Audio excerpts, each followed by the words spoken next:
তো hello guys, তোমরা সবাই কেমন আছো? আশা করছি আপনারা সবাই খুব ভালো আছো। তো আজকে হচ্ছে ভিডিওতে আসলাম, কারণ অনেক দিন ভিডিও আনা হয়নি। তো তাই ভাবলাম যে চলো একটা ভিডিওতে আসা যাক, দেখা যাক বন্ধুরা ঠান্ডাতে কেমন রয়েছে।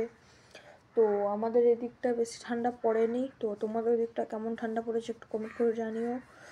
তো গাইস, আজকে হচ্ছে আমার একটা বিষয় নিয়ে কথা বলবো, যেটা হচ্ছে আমার অস্কার। যে আমার বিগ অস্কারটা ছিল, ওই অস্কারটা কিভাবে মারা গেল। ঠিক আছে, অনেকে হয়তো জানতে চেয়েছো যে বিগ অস্কারটা তো তোমার দিব্যি ছিল, খাচ্ছিল যাচ্ছিল, কেন এরম হয়ে গেল। তো অ্যাকচুয়ালি গাইস, এবার তাহলে বলাটা আমি শুরু করি।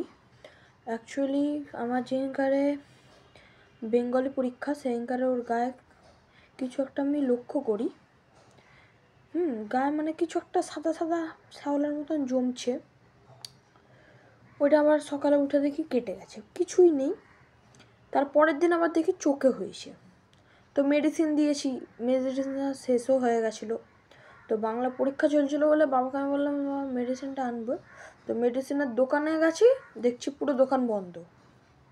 বলছে রবিবার ছাড়া হবে না।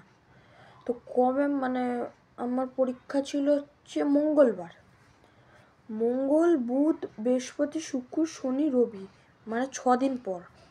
তো এবার আমি একটা মুশকিলে পড়ে যাই যে কি করব। তো তারপরের দিন উঠে দেখি না, পুরো গাটা পুরো ভরে গেছে। আর ওকে খেতে দিয়েছে, ও খেতে এসছে, কিন্তু মুখে নিয়ে খাবারটাকে বার করে দিচ্ছে। তো এরম হচ্ছে।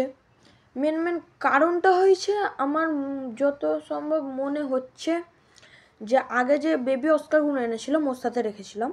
তো ও মারছিল বলে আমি আলাদা ট্যাঙ্কে শিফট করেছিলাম সেফ। তারপর ওই বেবি অস্কারগুলো যেই জলে পাঠিয়ে মানে আমি এখানে এনেছিলাম, সেই জলটা কিন্তু ওই অ্যাকোয়ারিয়ামের জল ছিল। এবার ওই অ্যাকোয়ারিয়ামের জলের সাথে আমার অ্যাকোয়ারিয়ামের জলটাকে না আমি ওদেরকে আর হাতে ধরিনি, ওদেরকে নর্মাল ছেড়ে দিয়েছি। আমার মন বলছে এতেই হয়তো কিছু একটা ইনফেকশন হয়, আমার ভুলের জন্যই হয়েছে এরকম। তো ওষুধটা দিলে হয়তো বেঁচে যেত, কিন্তু বাঁচাতে পারলাম না। হ্যাঁ, তার পরের দিন এসে দেখি পুরো গায়ে ওরকম ভর্তি হয়ে গেছে। বিকালবেলায় দেখি ও দেখছি না পুরো শুয়ে পড়েছে, হয়তো শুয়ে আছে। তো আমি কী করলাম না, খাবার দিয়ে দেখলাম। খাবার দিলে কিন্তু খাবার দিলে আসছে না। এখন আমরা ঠক ঠক ঠক ঠক করলাম, তাও উঠছে না। এবার যখন আমি একটা কাঠি দিয়ে যখন আমি খুঁচালাম, তো দেখছি না ও ভেসে উঠছে, মানে যখন একটু টাচ করলাম দেখছি ভেসে উঠছে। তো তারপর তো আমার কি বলবো, মানে আমি এটা শর্টে একটা ভিডিও দিয়েছি। তো ওর গাটা দেখলেই বুঝতে পারবেন যে একটা ইনফেকশন হয়েছিল।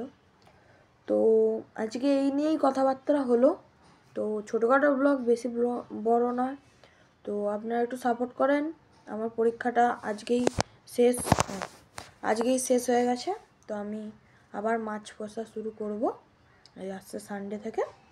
তো ওকে, টাটা, দেখা হচ্ছে আবার নেক্সট কোনো ব্লগে। তো বাই বাই।